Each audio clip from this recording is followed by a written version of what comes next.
ఇక్కడ మీకు కూడా అన్నం లేకపోయినా ఛాయ లేకపోయినా 12 గంటల నుంచి నాన్ స్టాప్గా కష్టపడ్డ మా పోలీస్ సిబ్బందికి, బీఆర్ఎస్ కుటుంబ సభ్యులకు, అదేవిధంగా ముఖ్యంగా జర్నలిస్టులకు అందరికీ ధన్యవాదాలు. అయితే ఈరోజు రాష్ట్రంలో చూస్తే రేవంత్ రెడ్డి మార్పు మార్పు మార్పు అన్నాడు. ఆయన తెచ్చిన మార్పు ఉందంటే ఈ రాష్ట్రంలో నిర్బంధాలు, అక్రమ అరెస్టులు, రాజ్యాంగ ఉల్లంఘనలు తప్ప ఆయన తెచ్చిన మార్పు అయితే లేదు. ఏ నిరుద్యోగ యువతకైతే మాట ఇచ్చారో ఆ నిరుద్యోగ యువతను అదే అశోక్ నగర్లో వీపులు కమిలిపోయేటట్టు కొట్టారు. గిరిజనులకు ఏ గొప్ప గొప్ప మాటలు చెప్పినరో అర్ధరాత్రి పూట ఆ గిరిజనుల మీద దాడి చేసి ఈరోజు కూడా ఆ గిరిజనులందరినీ కూడా జైళ్లలో నిర్బంధించారు. అంటే రేవంత్ పాలన ఆనాటి ఇందిరమ్మ రాజ్యంలోని ఎమర్జెన్సీ పాలనను ఇవాళ తలపిస్తూ ఉంది. ఎవరు కూడా పోలీసులతో రాజ్యమేలిన ఏ ప్రభుత్వం కూడా ముందు పడలేదు. పోలీసులను అతిగా ప్రయోగించిన ఏ ప్రభుత్వాన్ని కూడా ప్రజలు సహించలేదు. ఇందిరమ్మ లాంటి వాళ్ళను సైతం కూకటి వేళ్లతో పెకిలించిన దేశం ఈ భారతదేశం. ఇవాళ రేవంత్ రెడ్డి కూడా పోలీసులు అడ్డం పెట్టుకొని ప్రతిపక్షాల గొంతు నొక్కాలని, ప్రశ్నించే గొంతు నొక్కాలని ఇవాళ రేవంత్ రెడ్డి గారు ప్రయత్నం చేస్తూ ఉన్నారు. ఇవాళ పోలీస్ స్టేషన్లన్నీ కూడా కాంగ్రెస్ పార్టీ ఆఫీసులుగా మారిపోయినాయి.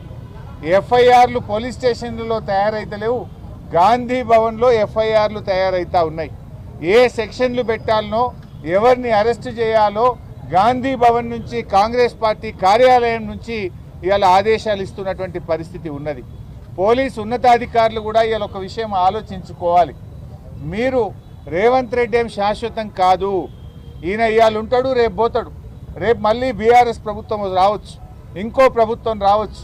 కానీ పోలీసులు ఒక విషయం గుర్తుపెట్టుకోవాలి, రాజ్యాంగానికి లోబడి, చట్టానికి లోబడి పనిచేయాలి తప్ప రేవంత్ రెడ్డి ఆదేశాలతో మీరు పనిచేస్తే రేపు మీరు ఇబ్బంది పడతారు. చట్టం శాశ్వతంగా ఉంటుంది, రాజ్యాంగం శాశ్వతంగా ఉంటుంది తప్ప రేవంత్ రెడ్డి ఏం శాశ్వతంగా ఉండడు. ఆయన ఇష్టం వచ్చినట్టు ఒక సైకో లాగా ఇవాళ రేవంత్ రెడ్డి వివరిస్తూ ఉన్నాడు. ఒక శాడిస్టిక్ ప్రెషర్లో రేవంత్ రెడ్డి గారు ఉన్నారు. అంటే ఆయన ఒక పగ, ప్రతీకారంతో ఆయన పనిచేస్తూ ఉన్నాడు.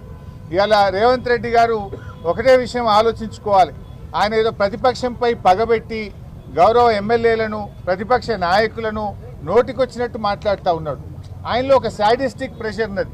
అంటే గతంలో మరి ఏ రకంగా అయితే ఇవాళ కాంగ్రెస్ పాలన ఉందో ఈరోజు మళ్ళీ అదే రకంగా అంటే బీఆర్ఎస్ కార్యకర్తల్ని, ఎమ్మెల్యేలని అరెస్ట్ చేయాలి, ఇబ్బంది పెట్టాలి అనే ఒక పగతో, ప్రతీకారంతో రేవంత్ రెడ్డి పనిచేస్తున్నట్టు కనబడతా ఉంది.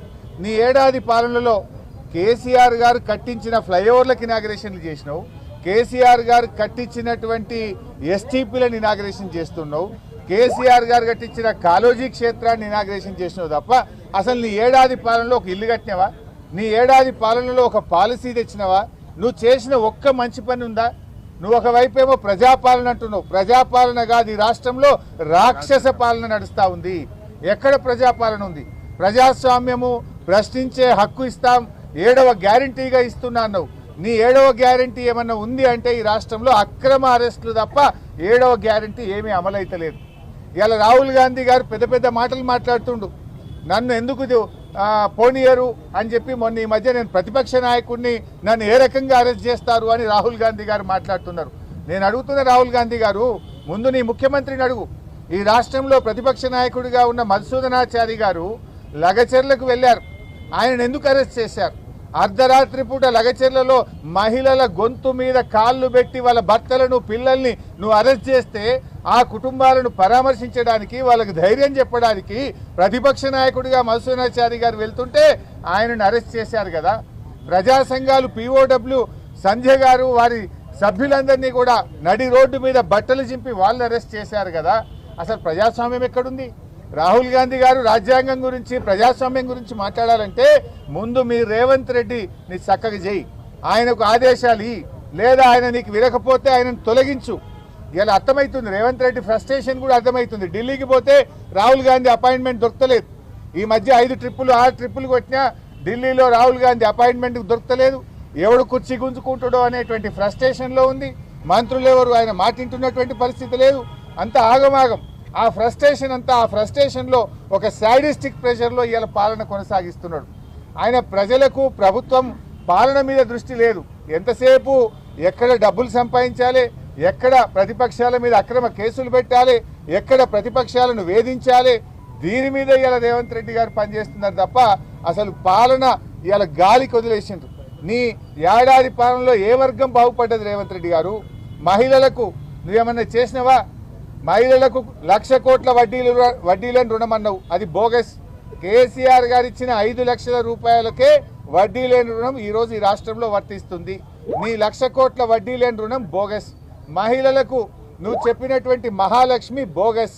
ఇవాళ రేవంత్ రెడ్డి అంటున్నాడు మంచి సలహాలు ఇవ్వండి, సూచనలు ఇవ్వండి అని. మేము చాలా సలహాలు ఇస్తున్నాం, మేమేం నీ పాలనను అడ్డుకుంటలేం కదా. నువ్వు 100 రోజుల్లో 6 గ్యారెంటీలు అమలు చేస్తా అని బాండ్ పేపర్ మీద నువ్వు ఒక దిక్కు, బట్టి విక్రమార్కో దిక్కు సంతకం పెట్టి కాళ్ళు ఏళ్ళు పట్టుకొని ఓట్లు వేయించుకున్నారు. 100 రోజులు కాదు, నీ పాలనకు 365 రోజులైంది.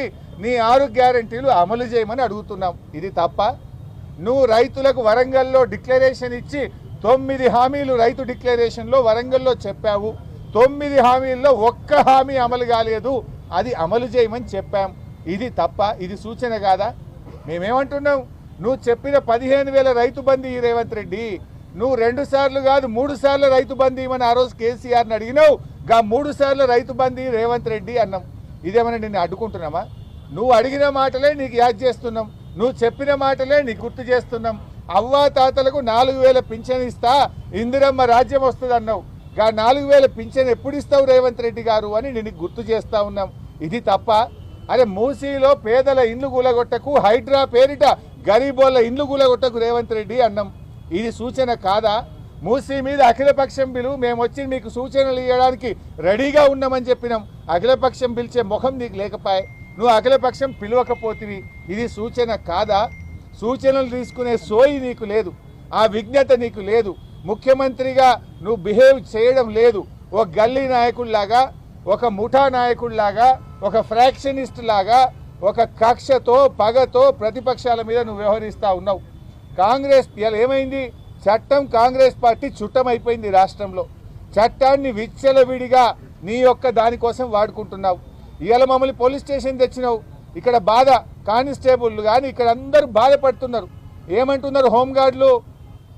నేను అధికారంలో వస్తే 3 నెలల్లో హోంగార్డులను పర్మనెంట్ చేస్తా, రెగ్యులరైజ్ చేస్తా అన్నావు. సార్ हमारे तरफ पलट के भी नहीं देख रहा रेवंत रेड्डी.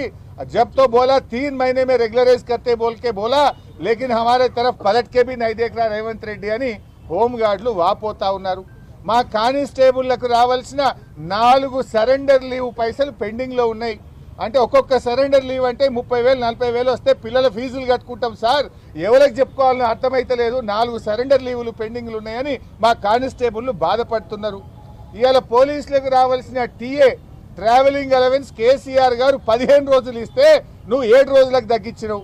ఆ టీఏ పైసలు కూడా 7 నెలల నుంచి టీఏ పైసలు వస్తలేవు సార్, మా కిస్తులు కట్టుకోలేకపోతున్నాం, ఈఎంఐలు కట్టుకోలేకపోతున్నామని పోలీస్ కానిస్టేబుళ్లు, పోలీస్ సిబ్బంది బాధపడుతున్నారు.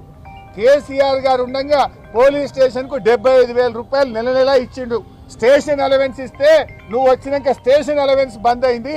కాగితాలకు ప్రింటర్లకు కూడా గోస ఉన్నది. సీసీ కెమెరాలు పనిచేయకపోతే రిపేర్ చేసే దిక్కు లేదని పోలీసు వాళ్ళు బాధపడుతున్నారు. ఎవరిని ఉద్ధరించినావు నువ్వు? పోలీస్ స్టేషన్కి వస్తే కూడా ప్రజలు ప్రతిపక్షానికి బాధలు చెప్పుకునే పరిస్థితి వచ్చింది.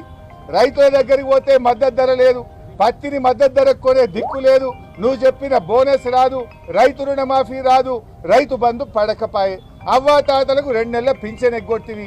కష్టాలు తప్ప నీ పాలనలో చేసింది ఏంది? అసలు నువ్వు ఎప్పుడన్నా ఒక్కరోజన్నా శాసనసభలో మమ్మల్ని మాట్లాడించినవా? ఇవాళ ఒక మంచి సూచనలు ఇస్తామంటే వినే ఓపిక ఉన్నదా? నేను రేవంత్ రెడ్డిని అడుగుతున్నా, నువ్వు ఏడాదిగా ఎన్నో ఉపన్యాసాలు చేసినావు. ఏ ఉపన్యాసంలోనైనా కేసీఆర్ పేరెత్తకుండా నువ్వు స్పీచ్ ఇచ్చినావే?